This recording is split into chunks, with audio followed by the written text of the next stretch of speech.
Pemirsa, situasi pandemi akibat penyebaran virus COVID-19 tak kunjung usai. Hal ini menjadi sorotan DPRD Kota Surabaya, khususnya untuk pemulihan perekonomian. Apalagi saat ini selalu muncul virus COVID-19 varian baru. Bagaimanakah legislatif menyikapi hal ini dan bagaimana langkah yang bisa dilakukan untuk memulihkan ekonomi yang sempat terpuruk? Berikut kita saksikan dalam dialog khusus.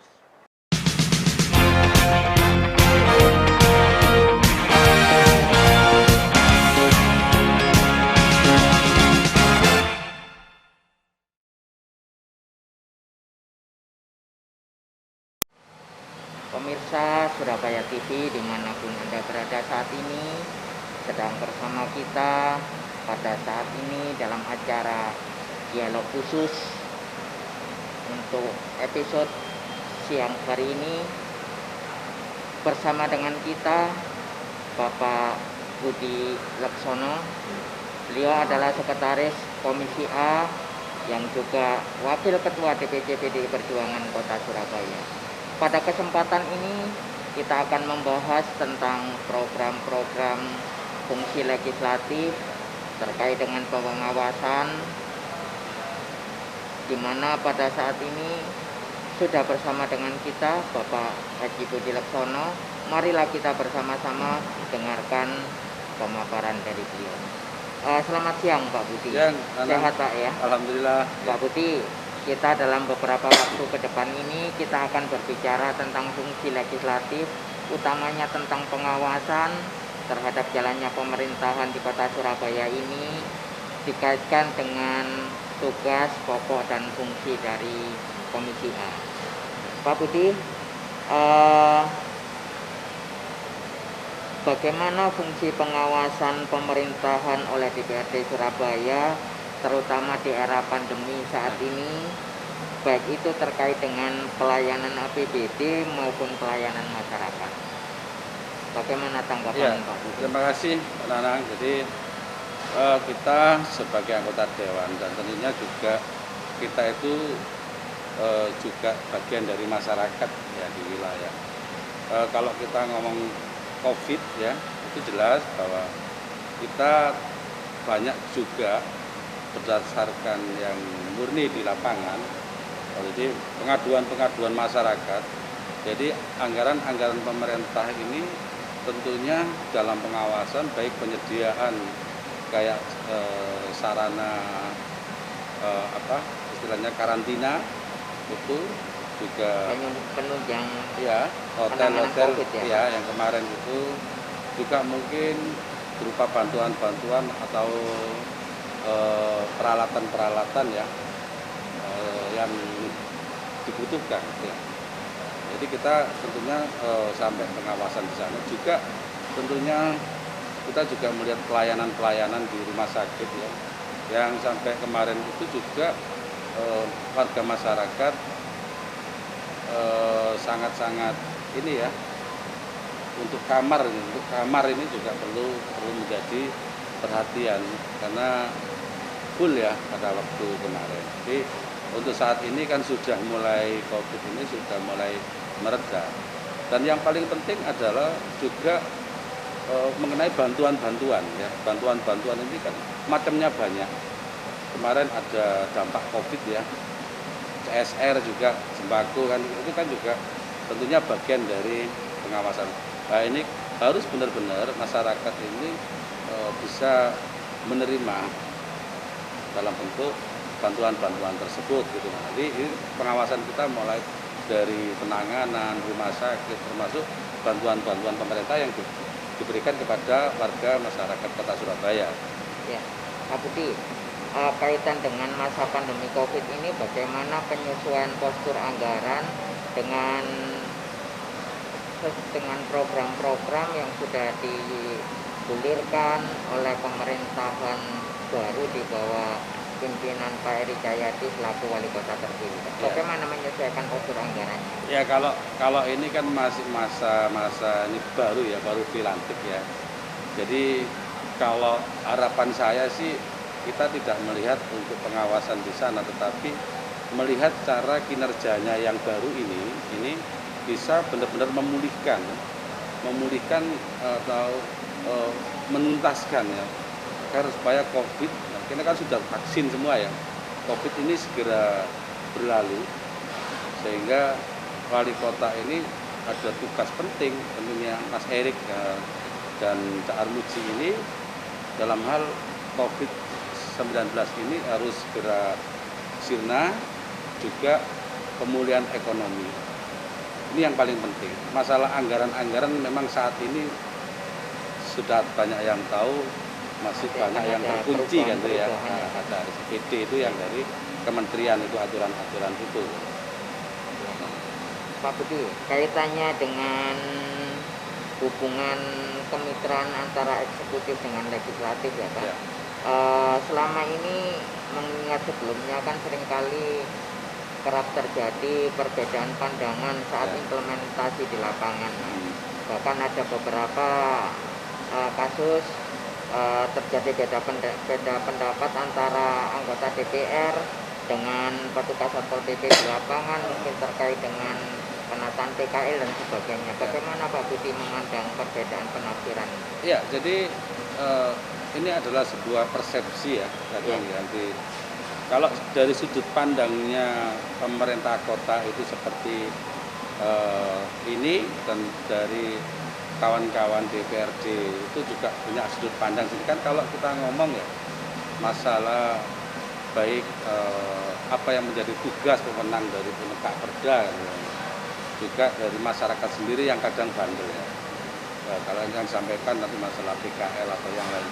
Jadi mungkin Mas Erik ini yang lebih jeli, lebih paham mengenai kultur di Surabaya. Ya mungkin karena yang satunya juga Cak Armuji ini juga di masyarakat juga sudah dikenal.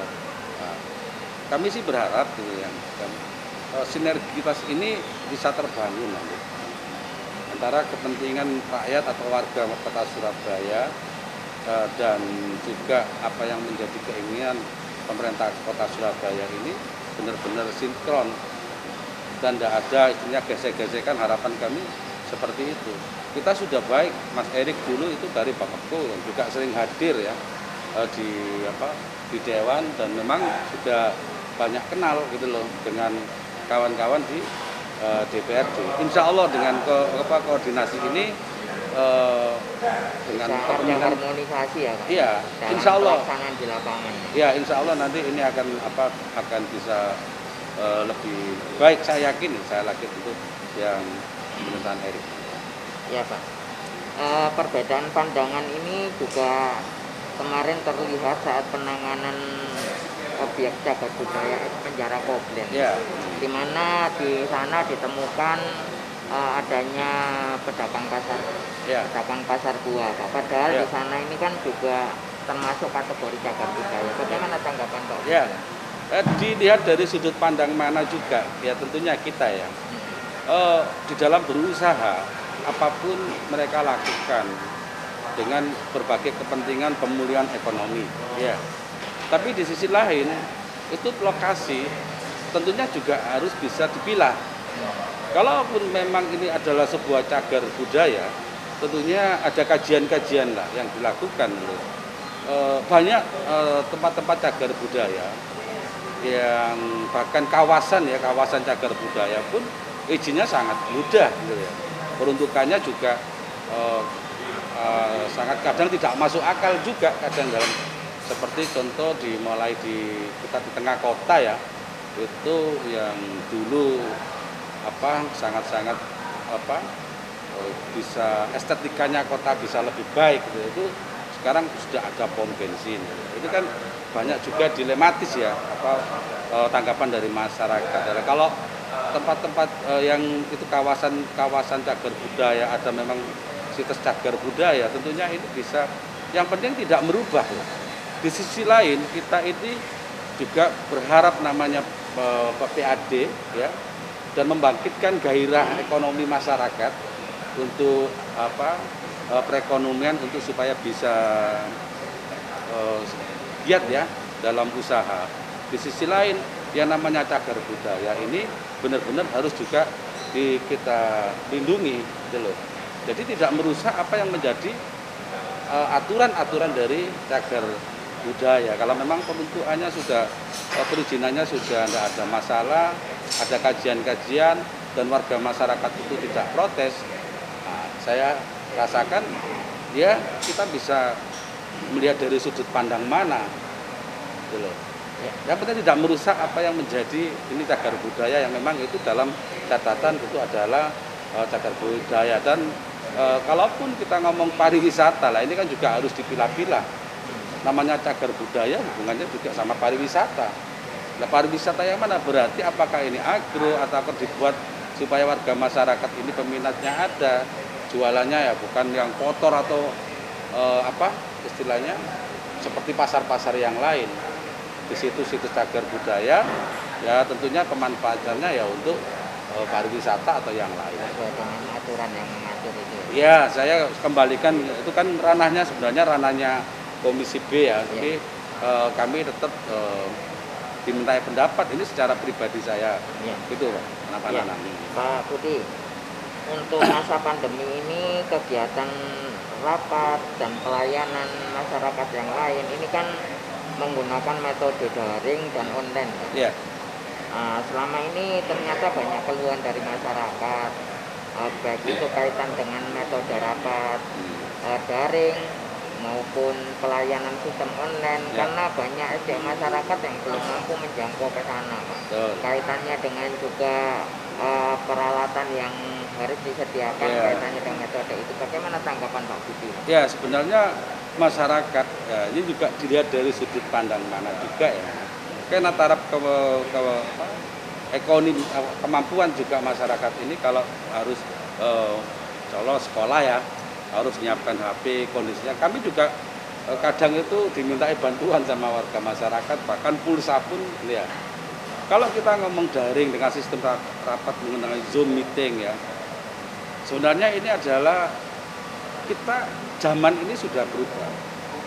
Kita menerima bahwa kondisi sekarang ini ya memang harus dilakukan seperti itu. Dan ini kesempatan kita supaya tidak gagap teknologi juga. Mengenai ini apa ini Zoom. Memang ini karena pandemi dengan aturan-aturan pembatasan-pembatasan itu kan harus dilakukan oleh istilahnya ya aturan-aturan yang baik mungkin di perdanya atau di perwali atau edaran-edaran yang intinya jangan sampai kemarin kita itu ada rapat-rapat yang menimbulkan klaster sehingga ada istilahnya melalui Zoom meeting atau daring. Rapat-rapat ini dilakukan jadi tidak secara fisik kita berusaha lah sebagai elit-elit kota atau partai ini juga mensosialisasikan dalam hal jangan sampai kita menjadi klaster terbesar klaster kan, baru ya. Iya, jadi sistem ini juga bisa dibawa dengan sangat mudahnya kita berkomunikasi juga dengan lintas di daerah tidak terlalu datang jauh-jauh.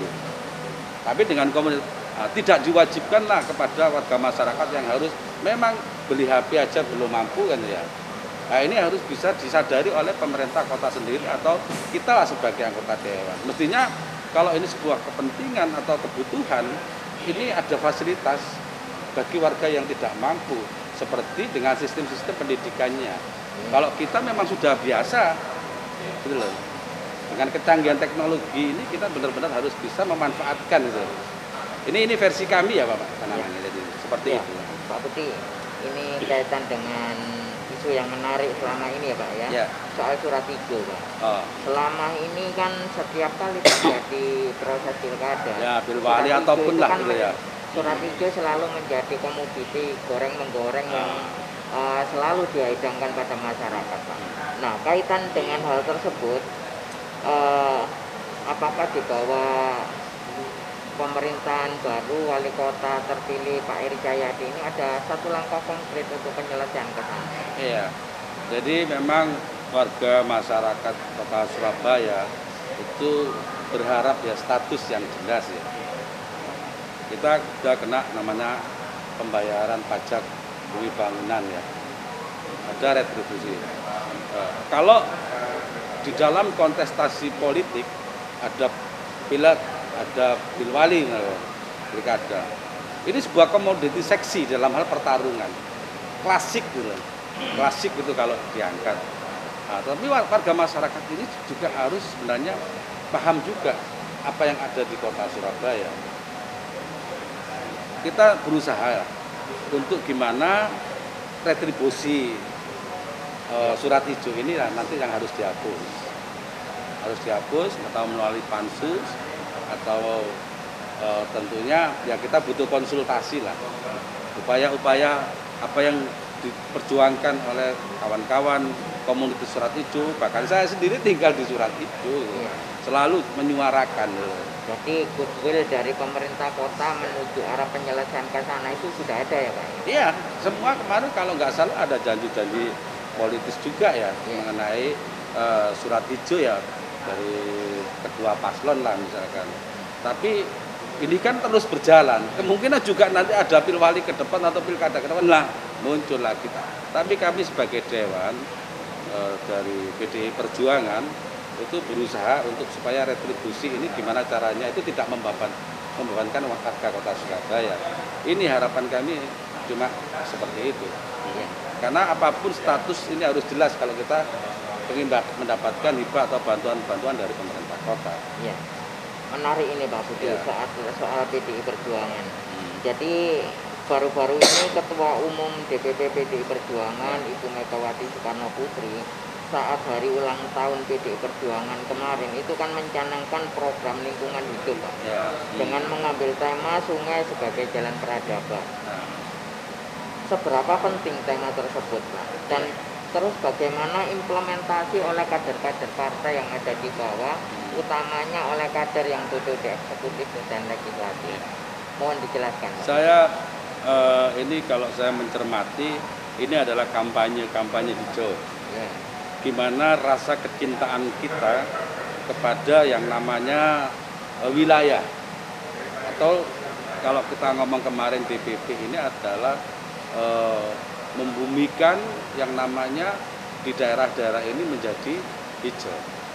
Jadi kader-kader partai itu benar-benar tahu situasi di saat ini.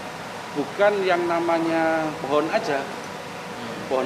Bahkan kita kemarin di saat pandemi itu berusaha untuk menanam yang namanya tanaman-tanaman produktif, baik obat-obatan atau sayur-sayuran atau buah. Jadi bukan hanya tanaman keras. Iya, tapi kalau namanya untuk penghijauan di bantaran sungai ini kan sangat gersang.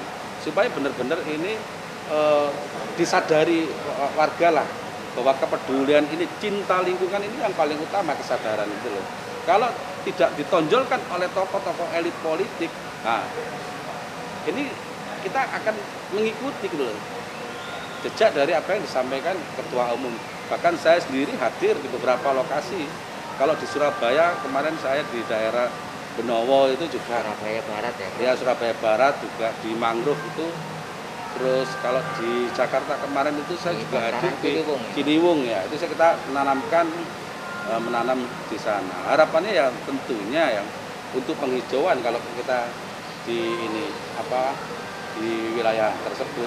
Jadi kader-kader itu memang harus peduli lingkungan. Ini harapan kami, bukan kita kalau kita ngomong politik ya sekarang kita politik hijau lah. Gimana cara penghijauan tata kota ini tidak gersang. Kalau Surabaya sudah menjadi percontohan lah, tetapi kita mencari pesisir-pesisir bantaran sungai itu yang tentunya untuk supaya lebih cantik, lebih indah lah, seperti itu. Ya. Pak Budi, ini pertanyaan terakhir Pak Budi ya. Ya. Apa himbauan Bapak selaku anggota DPRD yang mewakili masyarakat di Surabaya terkait dengan menghadapi masa pandemi seperti sekarang ini? Silakan. PPKM mikro itu sudah jelas dilakukan.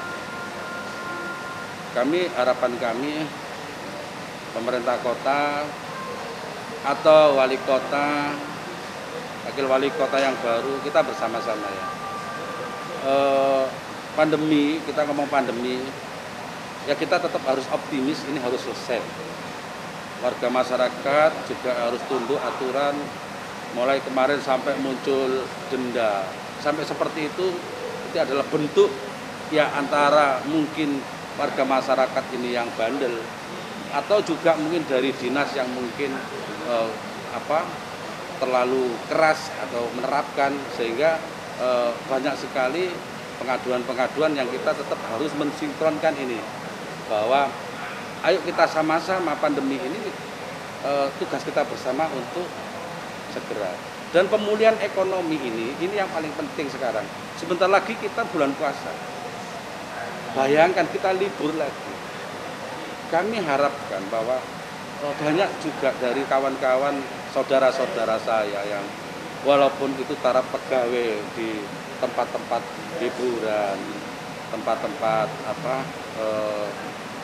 rumah makan ataupun tempat-tempat yang sehubungan dengan RHU ini juga masyarakat warga kota Surabaya. Nah, ini gimana caranya mengenai perwali-perwali ini itu segera kita atur, tidak terlalu kencang tetapi ada kebijakan-kebijakan sehingga bisa kita itu memulihkan ekonomi di bidang manapun, rumah makan, hiburan. Ini bisa, yang penting protokol kesehatan mengenai jam atau aturan-aturan ini sanksinya bisa dipertegas atau